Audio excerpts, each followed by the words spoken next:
ကြားစိုးကြီးရဲ့ရန်နဲ့လွတ်မြောက်ဖို့နဲ့လူသားတွေရှိရာရွာကိုရောက်ရှိဖို့အတွက်တောတွင်းကအန်ဒီရီကိုရင်ဆိုင်မဲ့ဝင်းပလွေတွေမွေးစားထားတဲ့လူသားလေးမိုးကလေးကျောင်းကိုဒီနေ့ Plot Coins ကတင်ဆက်ပေးတော့မှာပါဇလန်အစားမှာမိုးကလေးလို့ခေါ်တဲ့ကောင်လေးဟာဝင်းပလွေတွေနဲ့အတူလေ့ကျင့်ခန်းဆင်ရင်ပြီးလွှားနေပါတယ်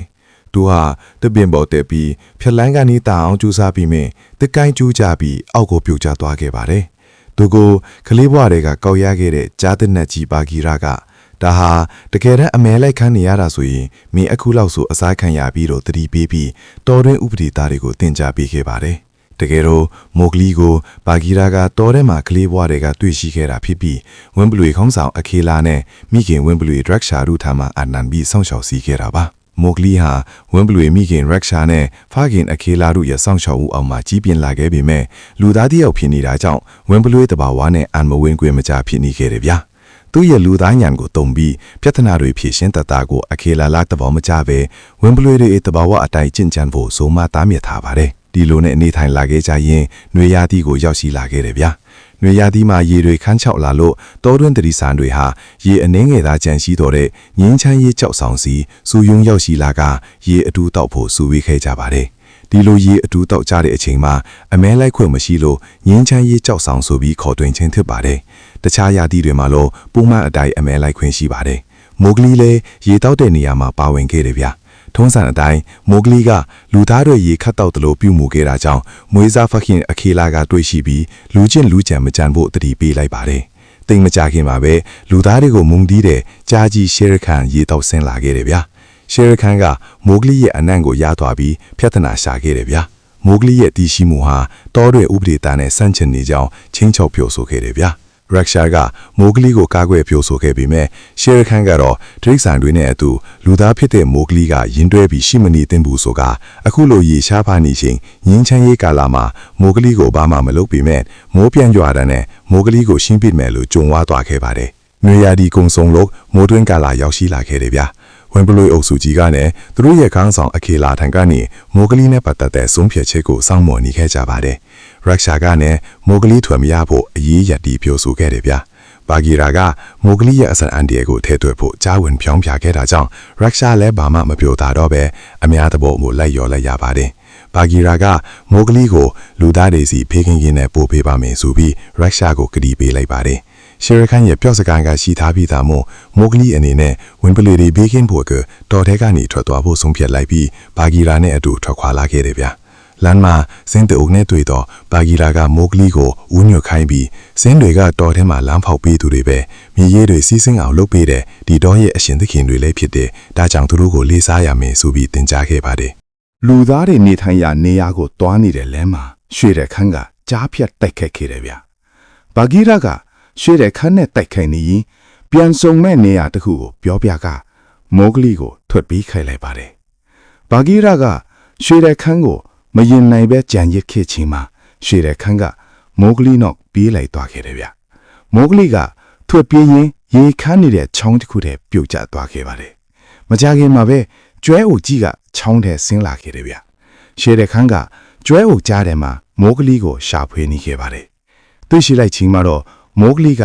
ကျွဲတကောင်ရဲ့ချိုးကိုကင်ပြီးလိုက်ပါသွားခဲ့တာကြောင့်ရွှေတဲ့ခန်းလဲဒေါဘထွက်ပြီးကြံရစ်ခဲ့ဗျအခက်မကျေနိုင်တဲ့ရှေတဲ့ခန်းကဝမ်ဘလွေဒူစီပြန်သွားပြီးခေါင်းဆောင်အာကေလာကိုရှင်းပစ်လိုက်ပါတယ်လက်တစ်ပြန်တိုက်ခိုက်မှုကြောင့်အာကေလာလည်းအငိုင်မိပြီးခြောက်ထဲကျကတေဆုံးခဲ့ရပါတယ်အာကေလာတေဆုံးတာကိုသာမိုကလီတီသွားရင်ပြန်လာမှာပဲဆိုပြီးရွှေတဲ့ခန်းကဝမ်ဘလွေဒီနေထိုင်တဲ့နေရာမှာပဲစောင့်နေလိုက်ပါတယ်ကျွဲစည်းသွားတဲ့မိုကလီကကျွဲပေါ်မှာပဲအရာနိုးလာခဲ့ပြီးပတ်ဝန်းကျင်ကိုကြည့်ရှုလိုက်တဲ့အခါအလွန်ကျင်းမြောင်းတဲ့လမ်းကြားလေးတစ်ခုတည်းရောက်ရှိနေလာတွေ့လိုက်ရပါတယ်။တိမ်မကြခင်မှာပဲမြေပြိုကျလာလို့ရေထဲခွန်ဆင်းလိုက်ရပြီး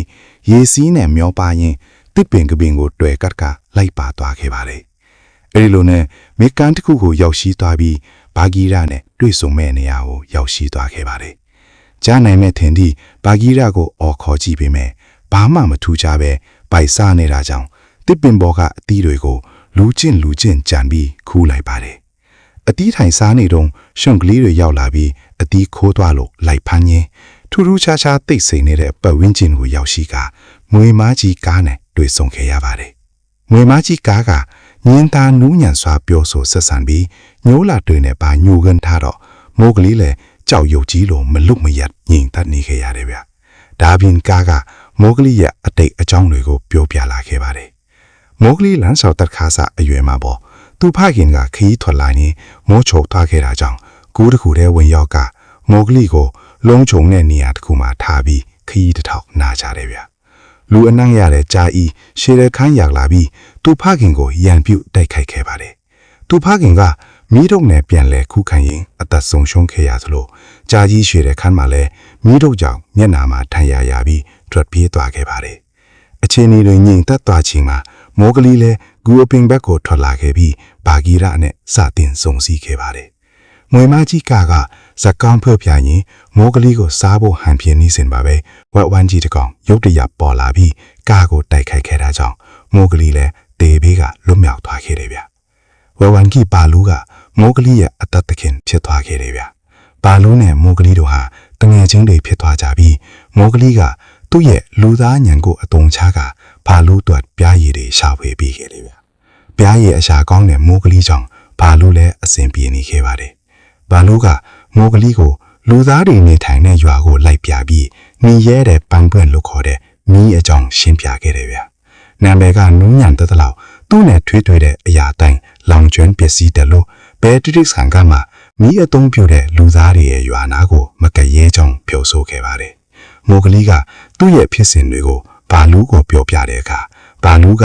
သူ့ရဲ့ပြားရည်တဲ့အရေးမကြီးတဲ့ကိစ္စမို့လို့တစ်ချိန်မှာမိုးကလေးထွက်သွားမှာကိုစိုးရင်ဒီလက်ပတ်ပြောဆိုကချွေးတိတ်ထားလိုက်ပါတယ်။ဒါပေမဲ့ဘာဂီရရောက်လာပြီးခီးဆက်ဖို့ပြောလာခဲ့ပါတယ်။မိုးကလေးကသူတီထွင်ထားတဲ့အရာတွေကိုပြထားပြီးဘာလူးနဲ့အတူနေဖို့စိတ်ကူးထားကြောင်းဘာဂီရကိုပြောလိုက်တယ်ဗျ။ဘာဂီရကဒီလိုတီထွင်မှုတွေကိုသိတဲ့ပေါ်မကြပဲခီးဆက်ဖို့ကိုသာတွန်းအားပေးနေခဲ့ပါတယ်။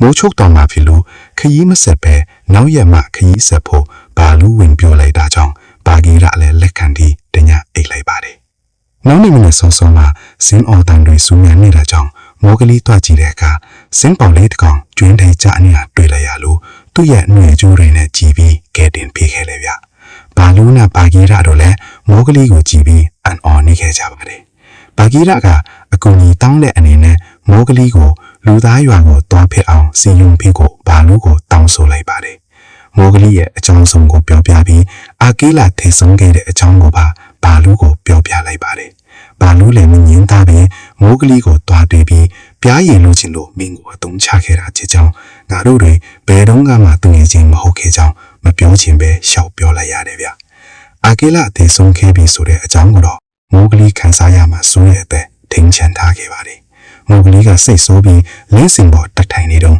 မြောက်တွေကသူ့ကိုဖမ်းသွားပြန်ပါတယ်။ဘာဂီရာနဲ့ဘာလူတို့လည်းမိုးကလေးကိုကယ်တင်ဖို့ထတ်ချက်မကွာလိုက်လာခဲ့တယ်ဗျ။ဒါပေမဲ့တောင်နိုင်ငံအမြင့်ကြီးကိုတော့မြောက်တွေလိုမတန်နိုင်တာကြောင့်ကြံရစ်ခဲ့ရပါတယ်။မိုးကလေးကိုမြောက်တွေကအဆောက်အုံကြီးတစ်ခုစီခေါ်ဆောင်သွားခဲ့တယ်ဗျ။ဘာဂီရာနဲ့ဘာလူကလည်းလက်မလျော်ပဲတောင်နိုင်ငံကြီးကိုတက်ရောက်လာခဲ့ကြပါတယ်။မြောက်တွေကမိုးကလေးကိုသူတို့ရိုက်ပြီးလူကြီးနဲ့တွေ့ဆုံစေခဲ့တယ်ဗျ။လူကြီးကနီးရဲနဲ့ပန်းပွင့်လို့ခေါ်တဲ့မီးကိုဘယ်လိုလုပ်ရမလဲဆိုပြီးမိုးကလေးကိုမေးပေမဲ့မိုးကလေးကမတီးဘူးလို့ငြင်းခဲ့ပါတယ်။လူကြီးကမယုံကြည်ပဲထက်ခါမင်းနေခဲ့ပြီးသူ့ပိုင်ဆိုင်တဲ့ပစ္စည်းဥစားအသီးအနှံတွေနဲ့ပါကန်လန်လာခဲ့တယ်ဗျ။လူကြီးကနီးရဲတဲ့ပန်းပွင့်ကိုရရင်တတော်လုံးကိုအုပ်ချုပ်မယ်ဆိုပြီးကြွညွေထားတာပါ။မိုးကလေးကြံကြမရဖြစ်နေတော့ဘာလူရောက်လာပြီးအချင်းဆွဲပေးခဲ့တာကြောင့်လွတ်ထွက်နိုင်ခဲ့ပါတယ်။ဒါပေမဲ့မြောက်တကောင်ကရိတ်မိသွားတာကြောင့်လူကြီးသိရှိသွားပြီးမိုးကလေးကိုလိုက်ဖမ်းသွားတယ်ဗျ။ဘာဂီရနဲ့ဘာလူတို့လည်းမြောက်တွေရဲ့တိုက်ခိုက်မှုကိုခုခံနေခဲ့ရပါတယ်။လူကြီးကမိုးကလေးကိုအလုံးမပေးပဲလိုက်လံဖမ်းဆီးခဲ့တာကြောင့်သူ့ရဲ့နန်းတော်ကြီးကိုသူကိုယ်တိုင်ဖဆီးမိပြီးတော့ထင်နေခဲ့တယ်ဗျ။မိုးကလေးကထွက်ပြေးရင်အဆောက်အုံကြီးပေါ်ကနေတစ်ပင်ပေါ်တက်ရောက်နိုင်ခဲ့ချိန်မှာလူကြီးကတတော်လူရဲ့တရင်ကိုတီးထားသူပြီးအာကဲလာရှင်းလင်းခံခဲ့တဲ့အကြောင်းမိုးကလေးကိုပြောပြလိုက်ပါတယ်။လူကြီးကတော့နန်းတော်ပြိုကျပြီးတေဆုံသွားခဲ့တယ်ဗျ။အာကဲလာတေဆုံတဲ့အကြောင်းသူ့ကိုမပြောရကောင်းလားဆိုပြီးမိုးကလေးကဘာဂီရနဲ့ဘာလူကိုအဖြစ်တင်ကအကြီးအကျယ်တော်သားထွက်ပြီးလူသားရွာဘက်ကိုထွက်ပြေးသွားခဲ့ပါတယ်။ ရွှေတဲ့ခန်းနဲ့တူတီကိုတီတိုက်ခိုက်ဖို့လူသားရွာကနေမီးတို့ကိုခိုးယူပြီးတော်တဲ့ကိုပြန်လာခဲ့တယ်ဗျာ မောင်လီယူလာတဲ့မီးကြောင့်တိုးထဲမှာမီးလောင်မှုတွေချစ်ကုန်ပြီးတရိษံအားလုံးကမောင်လီကိုကြောက်ရွံ့နေခဲ့ကြပါတယ်။ဒါကိုအကြောင်းပြုပြီးရှီရန်ကတရိษံတွေကိုဥပမာပေးလိုက်တဲ့အခါတရိษံအားလုံးကရှီရန်ရဲ့လူသားတွေအပေါ်မုန်းတီးမှုကိုလက်ခံသွားခဲ့ကြပါတယ်။ရှီရန်နဲ့မောင်လီတို့ရင်ဆိုင်တွေ့ကြတဲ့အခါမောင်လီကသူ့ရဲ့မိတို့ကိုရှေ့ထဲပစ်ချလိုက်ပြီးတရိษံတွေဘက်မှရက်တီချောင်းပြသလိုက်ပါတယ်။မောင်လီဘက်ကနေဘာဂီရာဘာလူးနဲ့ဝမ်ဘလွေတွေကကူညီဖို့အသင့်ရှိနေခဲ့ပြီးရှေရန်ကိုတိုက်ခိုက်ပေးခဲ့ကြတယ်ဗျ။မောင်လီကဘာဂီရာရဲ့အကြံပေးချက်အတိုင်းလူသားတယောက်လိုညံတောင်းပြီးတိုက်ခိုက်ဖို့အတွက်ຫນွေကျိုးကိုယူကမီးလောင်နေတဲ့တော်ရဲပြီးဝင်သွားခဲ့ပါတယ်။ရှေရန်ကဘာဂီရာဘာလူးနဲ့ဝမ်ဘလွေတွေကိုတိုက်ခိုက်အနိုင်ယူပြီးမောင်လီနောက်ပြေးလိုက်သွားခဲ့ပါတယ်ဗျ။မောင်လီကရှေရန်ကိုဆွေးနေတဲ့တစ်ကိုင်ရှိရာတစ်ပင်ပေါ်အထိများခေါ်သွားပြီးသူ့စီလာဖို့စိန်ခေါ်လိုက်ပါတယ်။ရှေရန်ကအပိုင်တွက်ပြီးမောင်ကလေးကိုခုံအုပ်လိုက်တဲ့အခါမှာတော့ဆွေးနေတဲ့တစ်ကိုင်ကကြိုးကျပြီးအောက်ကမီးပုံနဲ့ပြုတ်ကျသေဆုံးသွားခဲ့တယ်ဗျ။မောင်ကလေးကတော့ຫນွေကျိုးရဲ့အကူအညီနဲ့ရှေရန်ကိုအေးအေးဆေးဆေးပဲအနိုင်ယူနိုင်ခဲ့ပါတယ်။မောင်ကလေးကတင်ခဲ့ဖို့တဲ့စင်အုပ်စုရဲ့အကူအညီကြောင့်တော်မီကိုငိမ့်သက်နိုင်ခဲ့ပြီးဇလန့်အဆုံးမှာတော့မောင်ကလေးဟာလူသားရွာကိုမတွားတော့ပဲသူချစ်တဲ့တော်တွင်မိသားစုတွေနဲ့အတူဝမ်ဘလွေတကောင်လိုရောလူသားကြောင်လိုပါလွတ်လပ်စွာနေထိုင်သွားပါတော့မယ်ဗျာအားလုံးကိုအစင်ထားရကျေးဇူးတင်လျက်ပါခင်ဗျာ